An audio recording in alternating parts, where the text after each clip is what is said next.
एक शांत नदी के किनारे एक साधु ने अपना डेरा जमा रखा था।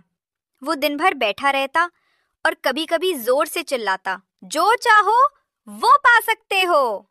आसपास के लोग उसे अजीब नजरों से देखते और हंसते, सोचते कि ये पागल है। लेकिन उसकी बातों में एक गहरा अर्थ छिपा था जो किसी ने समझने की कोशिश नहीं की। एक दिन एक बेरोजगार युवक जिसका नाम रमेश था उस रास्ते से गुजरा। साधु की आवाज सुनकर वो रुक गया। जो चाहो वो पा सकते हो, ये वाक्य उसके मन में गूंजा। उत्सुकता में वो साधु के पास पहुंचा और पूछा, बाबा जी, आप बार बार ये क्यों कह रहे हैं? क्या सचमुच मेरी इच्छा पूरी हो सकती है? साधु ने मुस्कुराते हुए कहा, बेटा, पहले बता तू क्या चाहता है? रमेश ने थोड़ा सोचा और बोला, बाबा, मैं एक बड़ा व्यापारी बनना चाहता हूँ, जहाँ हीरे जवाहरात का कारोबार हो। क्या ये संभव है? साधु हंसा और बोला, हाँ बेटा, लेकिन इसके लिए मुझे 2 चीजें देनी होंगी जो असली खजाना है। अनमोल उपहार। साधु ने रमेश से उसकी दोनों हथेलियां आगे करने को कहा। पहले उसने एक हथेली पर हाथ रखा और गंभीर स्वर में बोला, ये दुनिया का सबसे कीमती हीरा है, समय।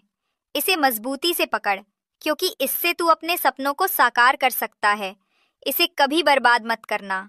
रमेश ने ध्यान से सुना और हाँ में सिर हिलाया। फिर साधु ने दूसरी हथेली पर हाथ रखा और कहा, ये एक अनोखा मोती है, धैर्य। जब मेहनत के बाद भी रास्ता मुश्किल लगे तो इसे अपनाना। ये मोती तेरे पास रहे तो कोई सपना अधूरा नहीं रहेगा। रमेश की आंखों में चमक आ गई।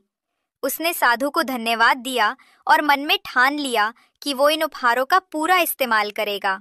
मेहनत का फल रमेश ने उसी दिन से अपने जीवन में बदलाव शुरू कर दिया। सुबह जल्दी उठकर वो एक छोटे से हीरे के व्यापारी के पास नौकरी करने लगा। वो हर दिन समय का सदुपयोग करता और धैर्य से काम सीखता रहा। शुरुआत में उसे मुश्किलें आईं, काम का बोझ, कम वेतन और लोग जो उसे हल्के में लेते थे, लेकिन वो हिम्मत नहीं हारी। एक दिन उसने अपने मुनाफे से छोटा सा स्टोर खोला। वो ग्राहकों से मिलता, उनकी जरूरत समझता और धीरे धीरे अपनी पहचान बनाता गया। सालों की मेहनत के बाद रमेश शहर का मशहूर हीरा व्यापारी बन गया। एक बार वो साधु से मिलने गया और बोला, बाबा, आपका आशीर्वाद और मेरी मेहनत ने मुझे ये मुकाम दिलाया। साधु मुस्कुराया और कहा, बेटा, ये तो शुरुआत है, आगे और बढ़ो। रमेश की सफलता की खबर दूर दूर तक फैली। एक दिन एक गरीब लड़का जिसका नाम राहुल था उसके पास आया और बोला, भैया, मैं भी कुछ बनना चाहता हूँ, लेकिन रास्ता नहीं समझ आता। रमेश ने उसे साधु की कहानी सुनाई और कहा, समय और धैर्य तुम्हारे दोस्त हैं, मेहनत करो और हार मत मानो।